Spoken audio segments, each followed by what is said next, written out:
નમસ્કાર. ગુજરાતમાં આરટીઈ હેઠળ પોતાના બાળકને એક સારી નામાંકિત સ્કૂલમાં ભણાવવાનું સપનું કોણ ન જુએ, પણ ઘણીવાર આખી પ્રોસેસ, ફોર્મ ભરવાનું, ડોક્યુમેન્ટ્સ આ બધું થોડું ગૂંચવણભર્યું લાગે છે, ખરું ને? બસ હવે ચિંતા કરવાની બિલકુલ જરૂર નથી. આજના આ વિશ્લેષણમાં આપણે આખી પ્રક્રિયાને એકદમ સરળ ભાષામાં સમજીશું, સ્ટેપ બાય સ્ટેપ, જેથી કરીને પૂરા કોન્ફિડન્સ સાથે અરજી કરી શકાય. તો ચાલો શરૂ કરીએ. તો આજે આપણે શું શું જોવાના છીએ? સૌથી પહેલાં આરટીઈ એટલે શું એ સમજીશું. પછી અરજી કરવાના 7 સ્ટેપ્સ જોઈશું. સૌથી અગત્યનું, કયા કયા ડોક્યુમેન્ટ્સ જોઈશે એની આખી ચેકલિસ્ટ બનાવીશું. પછી થોડી ખાસ વાતો જે ધ્યાનમાં રાખવી જરૂરી છે. અને છેલ્લે આ બધું જાણ્યા પછી હવે કરવાનું શું છે? ચાલો ફટાફટ આગળ વધીએ. ચાલો તો સૌથી પહેલાં પાયાની વાત કરીએ. આ આરટીઈ આપણે સાંભળીએ તો છીએ, પણ આ છે શું ખરેખર? એને સમજવું બહુ જ જરૂરી છે, કેમ કે જો એનો હેતુ સમજાઈ ગયો ને તો આખી પ્રોસેસ અને એના નિયમો કેમ બનાવ્યા છે એ પણ એકદમ ક્લિયર થઈ જશે. જુઓ, આરટીઈનું પૂરું નામ છે રાઇટ ટુ એજ્યુકેશન, એટલે કે શિક્ષણનો અધિકાર. આ એક એવો જબરદસ્ત કાયદો છે જે એ સુનિશ્ચિત કરે છે કે જે પરિવારો આર્થિક રીતે સક્ષમ નથી એમના બાળકો પણ મોટી પ્રાઇવેટ સ્કૂલોમાં ભણી શકે, અને એ પણ બિલકુલ મફત. આ કોઈ સરકારી યોજના જેવું નથી. આ તો દરેક બાળકનો મૂળભૂત હક છે, એનો અધિકાર છે કે તેને સારું શિક્ષણ મળે. ઓકે, તો આરટીઈ શું છે એ તો સમજાઈ ગયું. હવે આવીએ મેઇન મુદ્દા પર કે એપ્લાય કેવી રીતે કરવું. ગભરાવાની જરૂર નથી. આખી પ્રોસેસને આપણે 7, જી હા, માત્ર 7 સિમ્પલ સ્ટેપ્સમાં વહેંચી દીધી છે. ચાલો એક એક કરીને બધા જ સ્ટેપ્સને સમજી લઈએ. તો આ રહ્યા એ 7 સ્ટેપ્સ. સ્ટેપ 1, સરકારની જાહેરાતની રાહ જોવાની. જેવી જાહેરાત આવે તરત સ્ટેપ 2 અને 3 સરકારી વેબસાઇટ rte.org.gujarat.com પર જઈને ઓનલાઈન ફોર્મ ભરી દેવાનું અને બધા ડોક્યુમેન્ટ્સ અપલોડ કરી દેવાના. પછી આવે સ્ટેપ 4, ઘરની નજીકની સ્કૂલો સિલેક્ટ કરવાની. સ્ટેપ 5, સરકારી અધિકારીઓ તમારા ફોર્મ અને ડોક્યુમેન્ટ્સ ચેક કરશે. સ્ટેપ 6, કોમ્પ્યુટરથી લોટરી નીકળશે, જેમાં ખબર પડશે કે કોને એડમિશન મળ્યું. અને છેલ્લું સ્ટેપ 7, જો લિસ્ટમાં નામ આવી ગયું તો બસ સ્કૂલે જઈને એડમિશન પાક્કું કરાવી લેવાનું. સિમ્પલ છે, પણ દરેક સ્ટેપ બહુ જ ઇમ્પોર્ટન્ટ છે.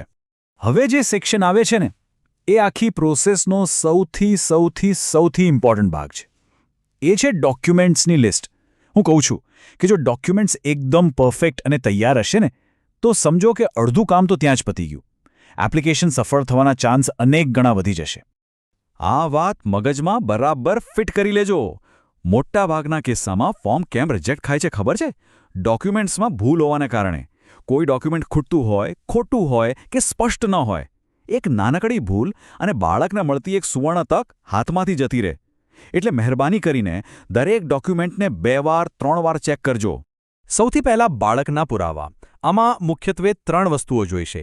1, બાળકનો બર્થ સર્ટિફિકેટ એટલે કે જન્મનો દાખલો.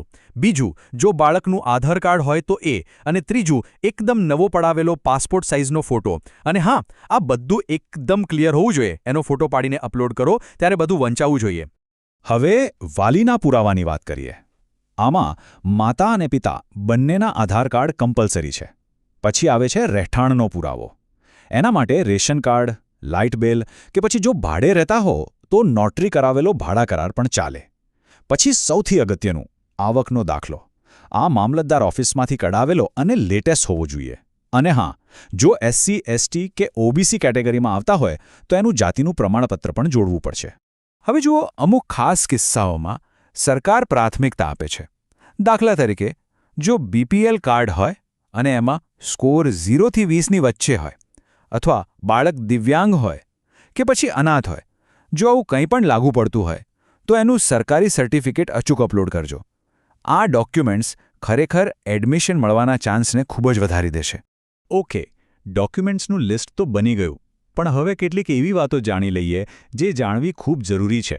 આને તમે નિયમો કહો કે પ્રો ટિપ્સ કહો, પણ આના પરથી જ નક્કી થશે કે ફોર્મ ભરી શકાશે કે નહીં, એટલે અહીંયા ખાસ ધ્યાન આપજો. સૌથી પહેલો અને સૌથી કડક નિયમ એ છે વાર્ષિક આવકની લિમિટ.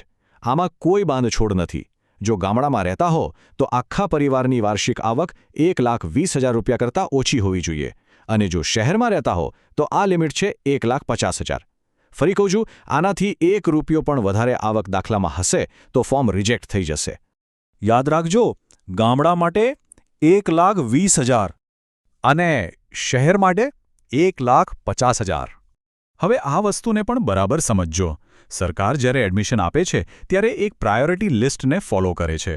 સમજો કે એક લાઇન છે જેમાં અમુક લોકોને આગળ ઊભા રહેવાનો મોકો મળે છે. આ લાઇનમાં સૌથી આગળ હોય છે અનાથ બાળકો, એમના પછી જેમને ખાસ સંભાળની જરૂર હોય એવા બાળકો, પછી બીપીએલ કેટેગરી, એના પછી SC/ST અને પછી OBC કેટેગરી.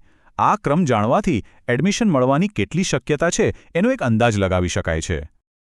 તો હવે આપણી પાસે બધી જ માહિતી છે. શું કરવું, કયા ડોક્યુમેન્ટ જોઈએ, કયા નિયમો છે, બધું જ ક્લિયર છે. પણ હવે સવાલ એ છે કે હવે આગળ શું? નેક્સ્ટ સ્ટેપ શું હોવું જોઈએ? જુઓ, હવે બધી માહિતી હાથવગી છે. ડોક્યુમેન્ટ્સની ચેકલિસ્ટ તૈયાર છે. પ્રોસેસના બધા સ્ટેપ્સની ખબર છે.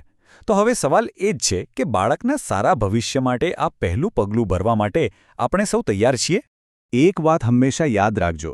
RTE એ કોઈ સરકારી ભેટ કે યોજના નથી. આ દરેક બાળકનો અધિકાર છે. શ્રેષ્ઠમાં શ્રેષ્ઠ શિક્ષણ મેળવવાનો હક છે. બસ થોડી મહેનત, થોડી જાગૃતતા અને આ એક નાનો પ્રયાસ બાળકના ભવિષ્યને એકદમ ઉજ્જવળ બનાવી શકે છે. સૌને ખૂબ ખૂબ શુભકામનાઓ.